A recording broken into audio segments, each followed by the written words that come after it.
companheiras e companheiros, eu, antes de mais nada, preciso dizer que o magnífico reitor se referiu a que as universidades devem estar abertas ao povo.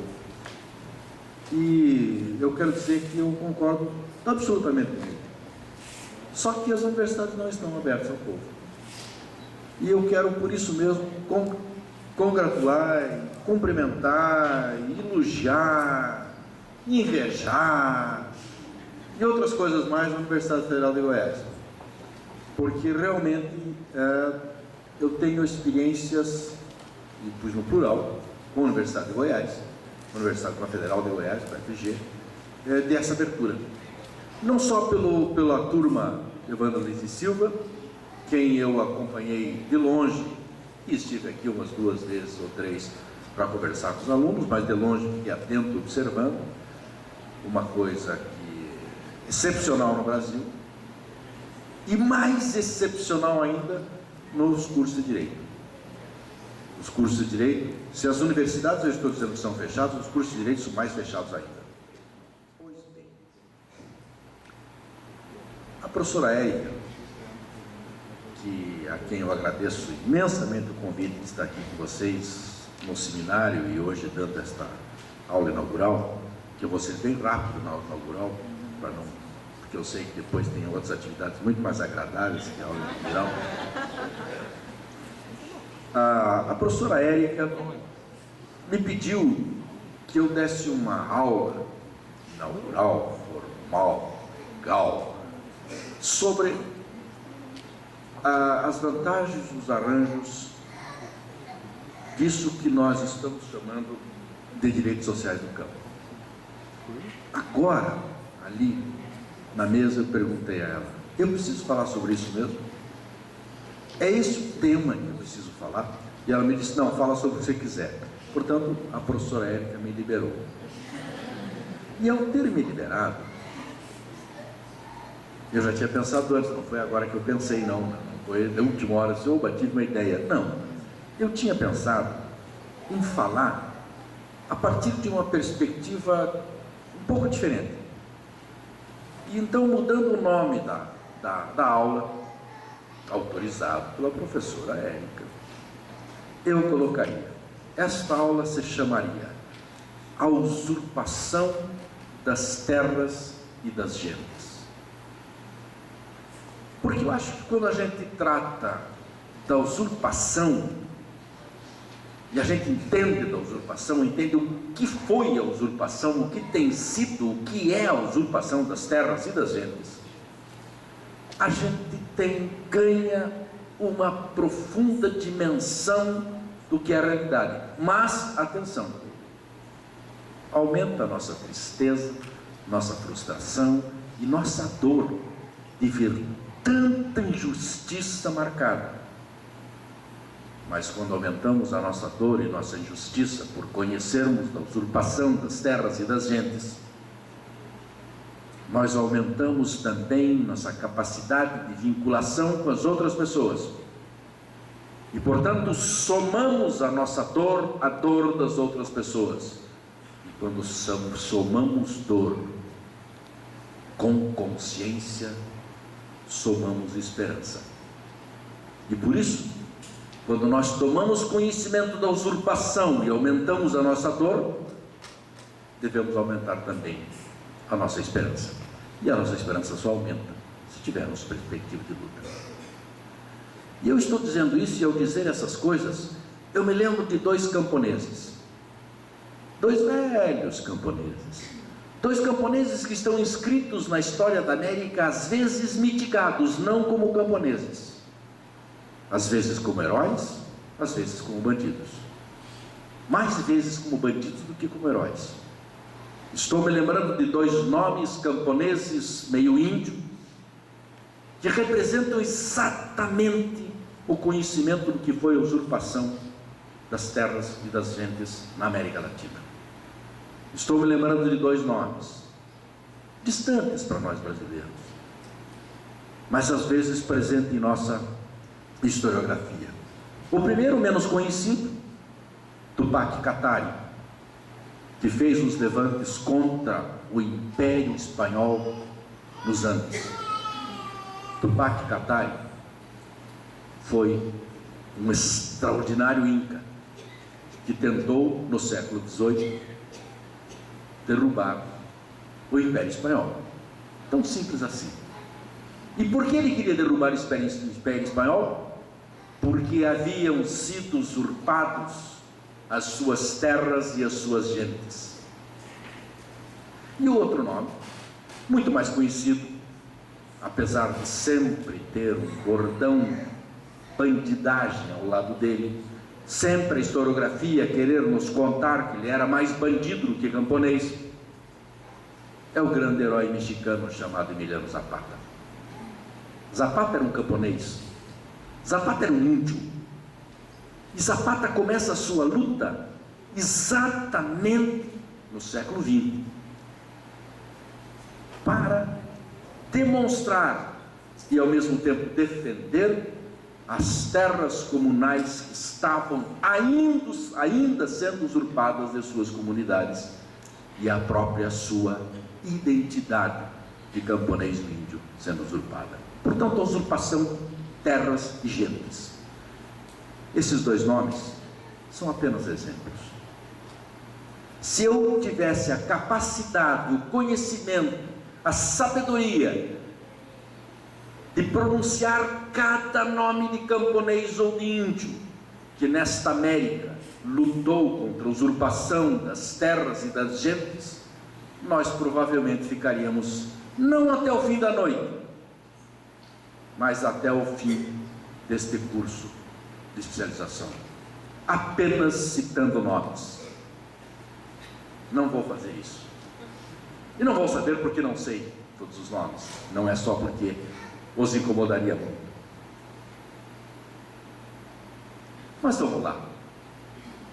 Até agora apenas eu fiz uma breve introdução. Não significa que o resto será longo. Vejam vocês, o colonialismo latino-americano é um colonialismo de novo tipo.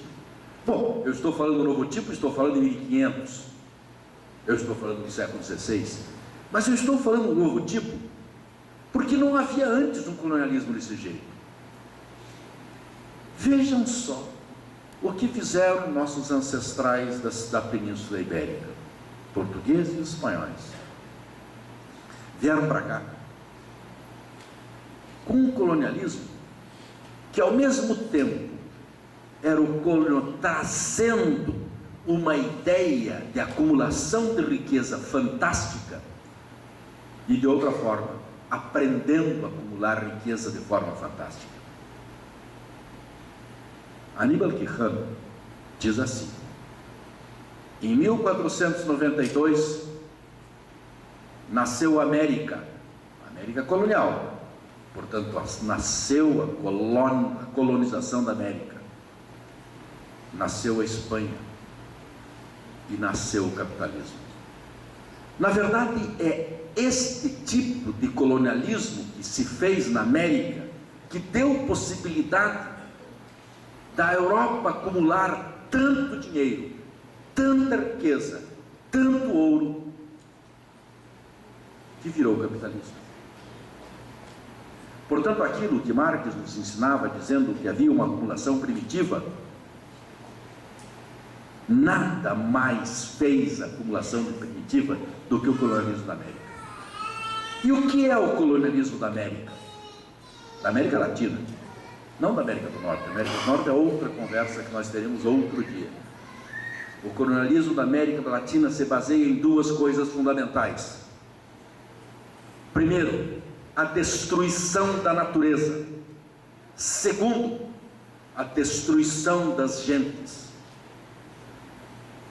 As duas coisas se comportavam de forma diferente. Vamos ver a destruição da natureza. A destruição da natureza se deu assim.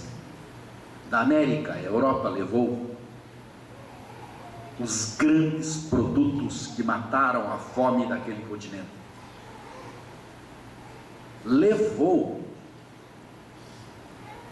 não produziu aqui, porque aqui se produzia para matar a fome que não existia das populações indígenas.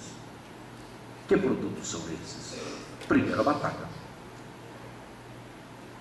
Grande batata, que nós aqui no Brasil, ironicamente, chamamos de batata inglesa.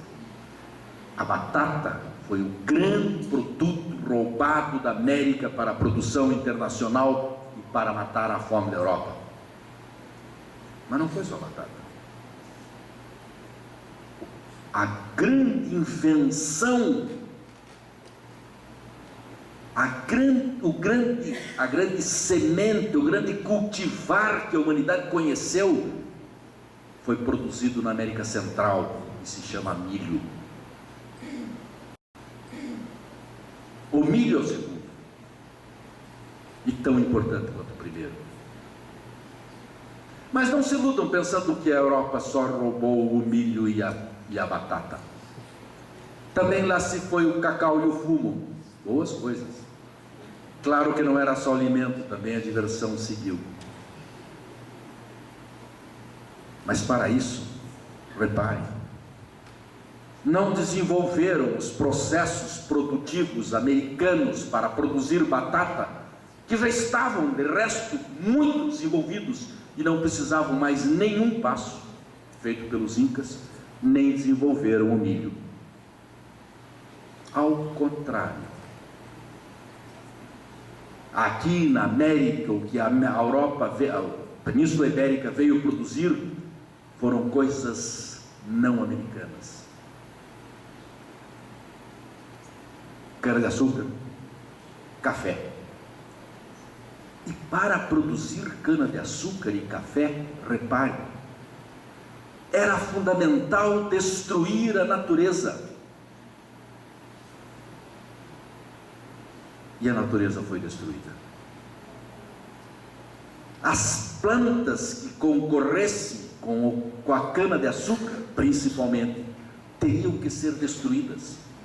Portanto, a natureza da América foi destruída pau a pau, árvore a árvore, urtiga a urtiga. Não se podia deixar nada no campo para que a cana-de-açúcar produzisse o mel. Portanto, a destruição da natureza, vejam bem, se dá em dois lados. O lado da tirada das matrizes e o lado da devastação da ambiental. Hoje nós chamamos ambiental.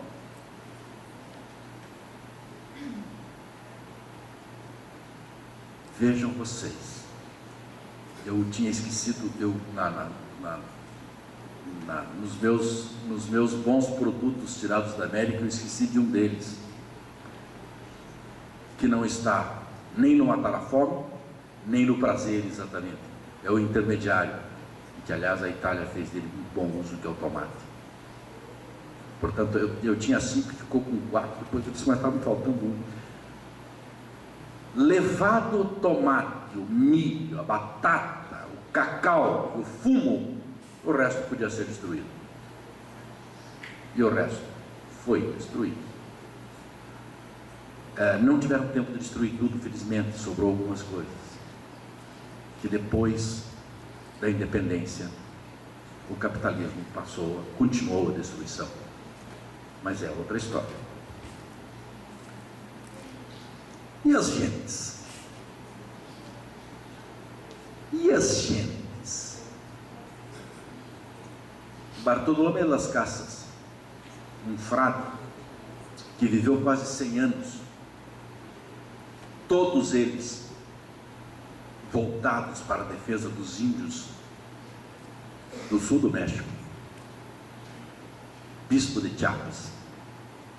Bartolomé Las Casas escreveu belos livros, e um deles se chama A Destruição das Índias.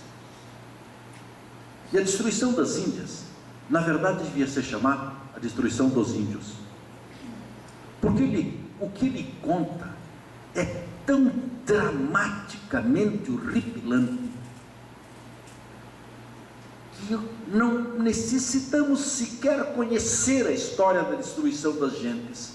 Basta ler esse livro, que está publicado numa versão bem pequena, para todo o clamor de injustiça entrar em nosso coração. Bartolomé de Las Casas conta, por exemplo, que em 5 anos, nas Antilhas e no Caribe, foram mortos 5 milhões de índios. 5 milhões de índios em 5 anos no Caribe e nas Antilhas. 1 milhão por ano. Por quê? Por que se matava tanta gente? Por que matar as pessoas?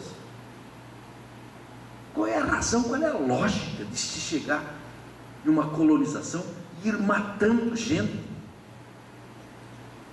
Como nós sabemos? Os europeus tinham armas poderosas, armas de fogo.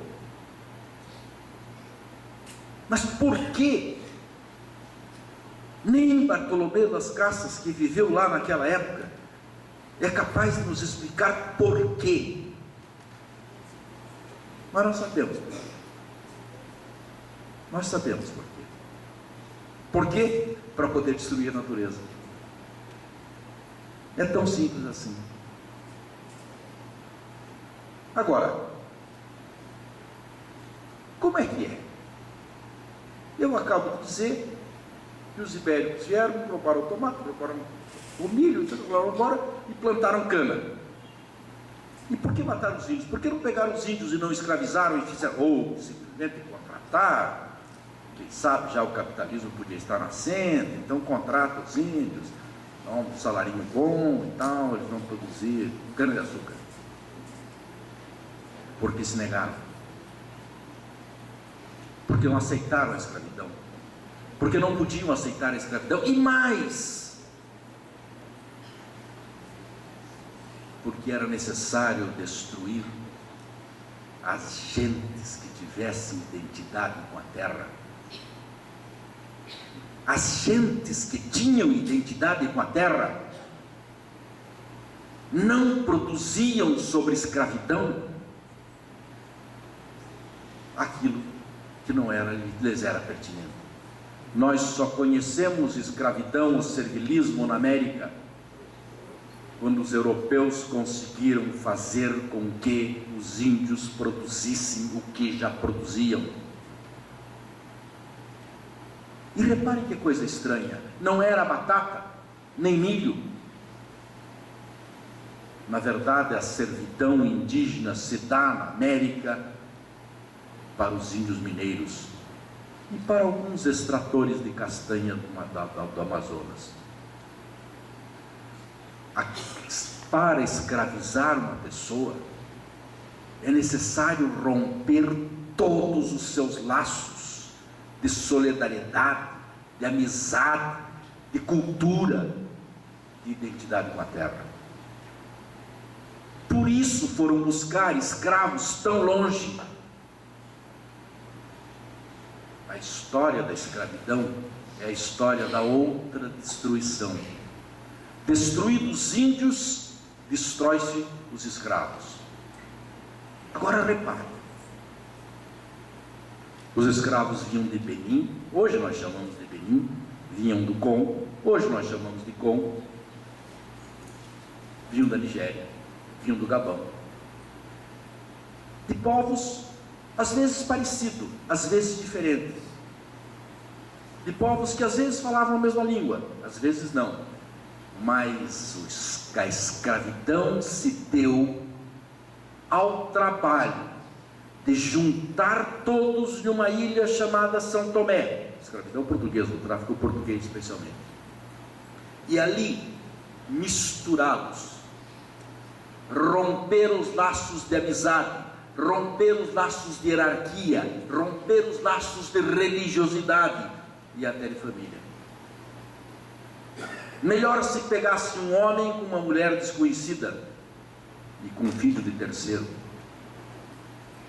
Melhor misturá-los, porque ao misturá-los lhes quebrava a identidade, e ao quebrar a identidade, quebrava a possibilidade de resistência. Só assim um ser humano é escravo. Depois de rompida todas as suas condições de humanidade. E por isso talvez surge nesta mesma época o racionalismo filosófico renascentista da Europa. Uma maravilhosa ideia. Essas pessoas que se deixavam matar aos montes na América e que se deixavam escravizar na África, ou não são gente, ou são gente muito inferior. E aí surge, para completar a ideia da destruição, a concepção de raças superiores e inferiores. Essa é uma criação da modernidade, é uma invenção da modernidade, e nós podemos admitir com bastante seriedade de que só foi inventada para destruir as gentes da América. Pois bem, destruídas as gentes e as naturezas, repare, o nascente capitalismo ganha muito mais que o subprime dos bancos norte-americanos na última crise, muito mais. Imaginem vocês, como é que alguém ganha dinheiro no capitalismo? Só tem uma forma: explorar o trabalho do outro. Agora, imaginem se o trabalho do outro é grátis. Ganha mais. Imaginem uma pequena fábrica de qualquer coisa onde nenhum trabalhador ganha um tostavo para trabalhar. Será próspera. O dono do capital, o dono da fábrica, ficará muito feliz porque não precisa pagar nenhum salário, portanto, toda a produção de riqueza lhe pertence. Imagine que foi assim o colonialismo imposto na América. Pergunta-se quanto ganhava um escravo. A resposta é muito fácil: nada. Mas não é nada. O escravo tinha que comer. Portanto, o dono da terra teria que lhe dar algum de comer. Mentira. Não lhe dava de comer. Ele produzia a sua comida. Num canto, num desvão, enquanto não descansava, produzia a sua comida. E de quebra, a comida do patrão. Portanto, nada custava. E o trabalho serviu dos índios quanto custava? Nada custava. Custava-lhes o direito de ter uma reserva, um lugar para estar a comunidade, seus filhos, suas mulheres, seus chefes. Só isso. E o trabalho é grátis. Todos nós que vivemos no capitalismo sabemos que o trabalho é que gera riqueza. No capitalismo, é o trabalho que gera o capital. Se nós estamos falando de trabalho grátis, pois nós estamos falando de muita renda. Mas olhem lá, eu já lhes disse que para destruir as gentes foi preciso inventar uma teoria de raça, de raças inferiores. Num determinado momento você dizia: isso não é gente. E por isso os espanhóis, crendo que não era gente, matavam todos tão orgulhosamente. O que Bartolomeu das Casas conta é inacreditável. Aqui, se eu lesse aqui para vocês e dissesse: olha, eu escrevi umas coisas aqui, vocês já ficam loucos. Não pode ter sido assim. Mas Bartolomeu das Casas viveu na época, escreveu o que estava vendo E o que ele escreveu foi comprovado pela Inquisição como verdade. Portanto, não vamos desconfiar do Bartolomé Las Casas. Destruiu gentes. Agora repare uma coisa curiosa. Para destruir gentes, era necessário criar um outro sistema ao lado, que era o sistema da possibilidade da destruição da terra e da transformação da terra em propriedade. Está meio confuso isso. Como pensaria um senhor, amigo do rei de Portugal, no século XVI, a respeito da terra? Nesse raciocínio que eu estou lhes dizendo, ele diria: não dá para deixar a terra para quem quiser pegar. A terra tem que ter um controle absoluto sobre ela. E assim foi. Todo o sistema proprietário de terra nas Américas, nas abundantes terras das Américas, foram absolutamente controlados pelo poder colonial. Só o poder colonial podia conceder terras, e só as concedia para duas coisas terríveis. Primeiro, reserva dos índios. Todo o período colonial, desde o século XVI, a ideia da reserva de terras para índio. Os que não morressem, os que não tivessem sido assassinados, ainda teriam que ficar em um campo. Fica lá. O que significa isso? Significa que todo o resto das terras podem ser destruídas para a produção do capital. E a outra terra, eu disse que eram duas, uma reserva, a outra era a produção do capital. Atenção, só a produção do capital. Ninguém mais no sistema jurídico espanhol e português tinha terra. Os índios na reserva, que cada vez diminuía mais, cada vez encolhiam, e é exatamente esta revolta de Tupac Katari nos Andes. Ele dizia: mas como? Se nossas terras antes eram todas, depois ficaram menores, e agora cada ano, cada dia vai diminuindo um pouquinho. Um dia nós vamos ficar sem, portanto temos que lutar já. Esse era o raciocínio lógico, claro, de Tupac Katari, no século XVIII. A ideia da reserva de terras indígenas era uma reserva, repare, era um lugar para que os índios estivessem enquanto fossem índios. Se eles não fossem índios, o que eles seriam? Cadáveres. Ou trabalhadores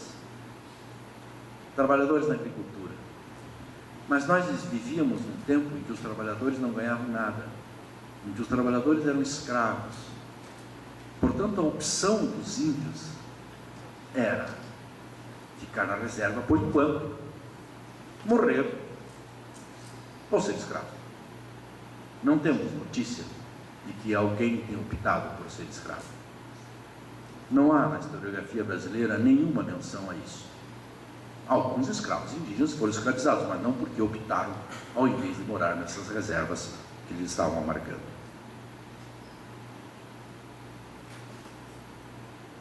Aqui estamos.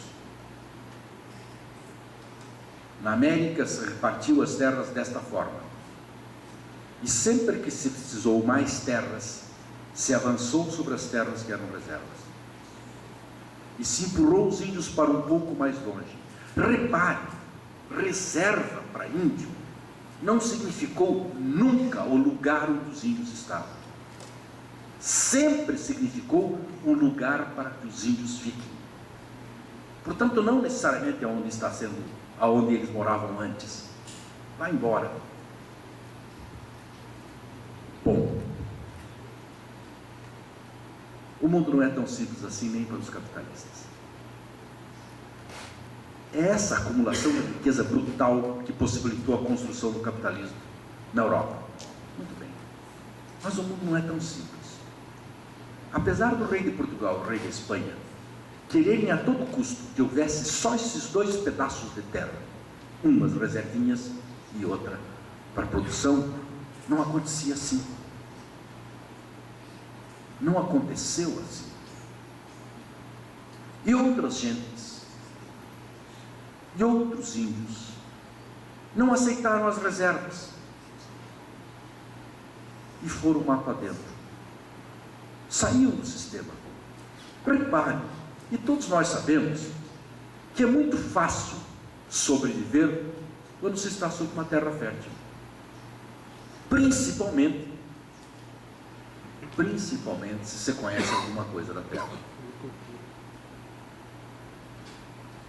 Uma poetisa chilena, chamada Gabriela Mistral, diz assim, um longo texto, não é uma poesia, é um texto, em prosa, em que ela diz assim: os trópicos, falo muito mal dos trópicos, mas é só nos trópicos que nós encontramos a doçura das frutas, e é só nos trópicos que existe uma árvore tão humana que nos dá pão. E ali vai, longa descrição do que é o alimento nos trópicos. Viver nos trópicos, para quem sabe, é muito fácil. E para quem não sabe, e estiver em uma comunidade, é fácil aprender. Não é tão difícil. É verdade que tem inimigos. Tem cobras, tem mosquitos, tem índio. Mas, apesar dos inimigos, a vida não é tão difícil. Seguramente é mais fácil, mais feliz e mais alegre do que numa senzala.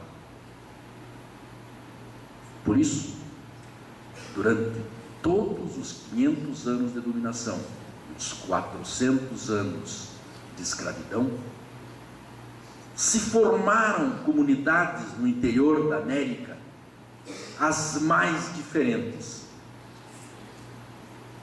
de olhos azuis ou de pele negra.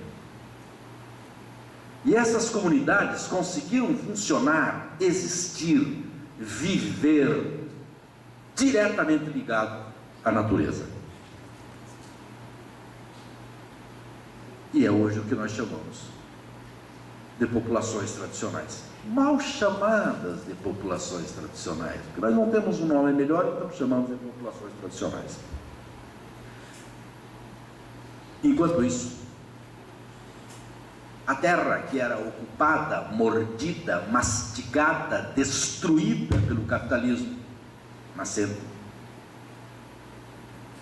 ganhou uma nova dimensão.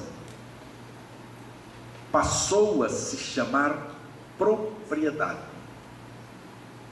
Ironicamente, reparem o nome propriedade. O que é propriedade? Aquilo que lhe é próprio. Pois a terra, quando vira propriedade, passa a ser imprópria. Até no nome nos enganam. E agora, vou falar uns 5 minutos a respeito da propriedade da terra. A terra não podia ser propriedade. E todos nós sabemos que não é propriedade no sentido de que é própria de um. E todos nós sabemos que não é. A terra é a provedora dos alimentos, é a provedora da vida, é a provedora da poesia, é a provedora do amor. Não podia ser de um. Mas é. A terra virou mercadoria. Para ela ser propriedade, ela tinha que virar mercadoria. Não é o capitalismo que inventou a mercadoria, nem os mercados. Agora, o que é o mercado? Reparem o que é o mercado. Pensem no mercado. O mercado é um lugar onde se trocam coisas. Eu disse coisas. Portanto, coisas móveis. Coisas que um vai com uma coisa e troca por outra coisa. Coisa por coisa. Isso é o mercado. Em todas as civilizações, em todos os povos, há trocas. E as trocas se faz por mercado. Mais sofisticados, menos sofisticados. Vocês imaginem que o povo Inca não tinha dinheiro, nunca usou dinheiro, nunca precisou de dinheiro. Entretanto, tinha um dos mercados mais movimentados, o mercado mais, o sistema de mercado, o seu mais movimentado da América do Sul. Indiscutivelmente um baita mercado. Por quê? Porque tinha gente que produzia lhama, tinha outros que produziam lã, tinha outros que produziam batata, e tinham que trocar. Porque quem produz batata só come, precisa de um cobertorzinho feito de lã, então precisa trocar. Mas repare que troca-se coisas. Coisas são mercadorias, por isso estão no mercado. E terra não vai no mercado. Você não pode levar um pedaço de terra embaixo do braço.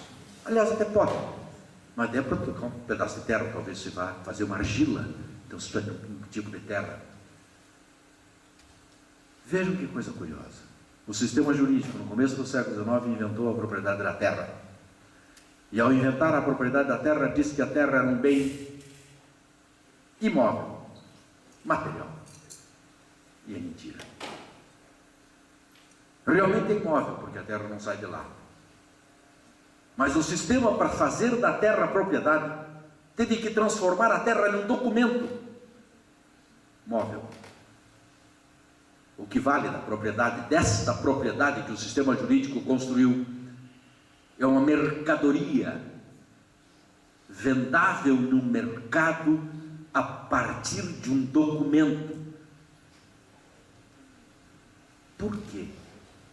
Exatamente porque não poderia ser reconhecido o direito nas Américas, senão o sistema fracassava, do direito à terra, seja dos indígenas, seja dos quilombolas, sejam das outras populações tradicionais todas que podiam viver da terra. A terra não podia ser livre. Assim como o trabalho era escravo, a terra não podia ser entregue a quem livremente nela trabalhasse. Essa é a nossa maldição. Essa é a maldição do sistema para as Américas. Entretanto, não vamos nos iludir. Isso teria que durar enquanto durasse o colonialismo. Bastava com derrubar as amarras do colonialismo europeu, basicamente Portugal, Espanha, estaríamos livres. Exatamente isso pensava Tupac Katari. E mais ou menos isso pensou Simão Bolívar. Mais ou menos isso pensou São Martim, Artigas. Mas quando há independência, os poderes instalados transformam o colonialismo em uma colonialidade. E os direitos que se imaginavam estavam inscritos nas constituições nascentes simplesmente não foram respeitados. Ora, dá-se-me uma Constituição. Para que serve uma Constituição? Para que serviu uma Constituição no século XIX? Para nada. Todas as constituições da América no século XIX que constituíram os países disseram: todos são livres. E manteve intacta a estrutura escravocrata. Todos os países, todas as constituições disseram que os índios teriam direitos às terras. Em nenhum lugar foi cumprido. Portanto, para que serviram as constituições? 100 anos depois de constituídos os Estados Nacionais, se levanta o grito de Emiliano Zapata, no México. dizendo exatamente isso. Mas dizendo diferente, dizendo, nós temos, no começo ele nem dizia, mas no processo da Revolução Mexicana dizia, nós temos que constituir um novo Estado Nacional. Um novo Estado Nacional que tenha uma Constituição que seja garantida para o povo. Fizeram. Em 1917 sai a Constituição Mexicana, e a Constituição Mexicana pode se esquecer de tudo que ela tem, mas não se pode esquecer do artigo sobre a terra. Longo artigo sobre a terra, que regulamenta exatamente o direito de todos à ocupação da terra que trabalha. Proíbe, por exemplo, a igreja ter terras. Por que teria ter terra a igreja?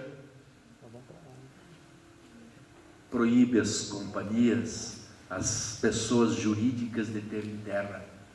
Por que teriam terra as pessoas jurídicas se a terra é para produzir alimentos? E assim, mais coisas. Zapata morreu antes de ver essa Constituição. Foi assassinado antes de ver essa Constituição. Mas a Constituição saiu assim mesmo. E por isso o Zapata é um herói. A Constituição foi aplicada. Foi.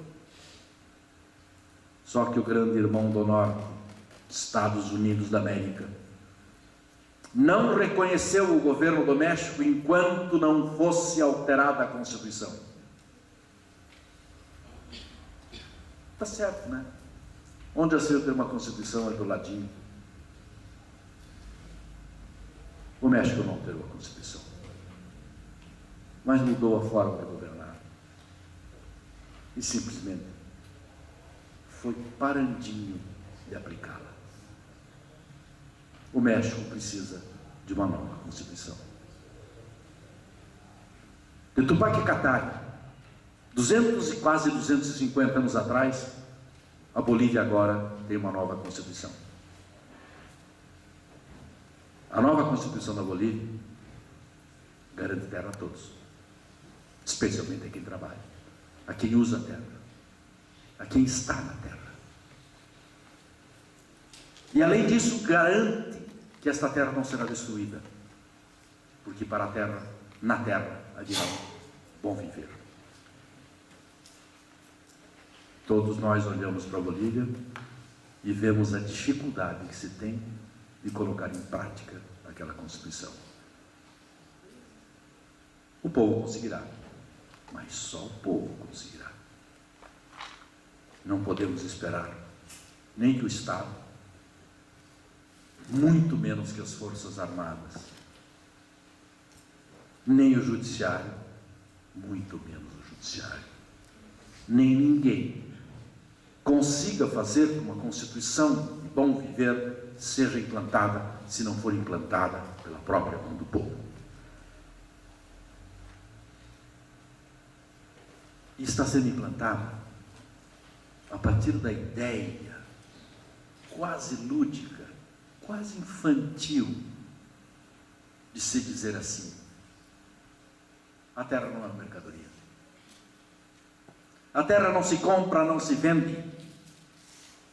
A terra produz alimentos, mas produz também felicidade, harmonia, identidade e amor. Mas quem é capaz de dizer isso? Não são as estruturas jurídicas, nem os judiciários, nem os poderes. É o povo, na luta diária, no combate diário, na construção de uma sociedade justa diária.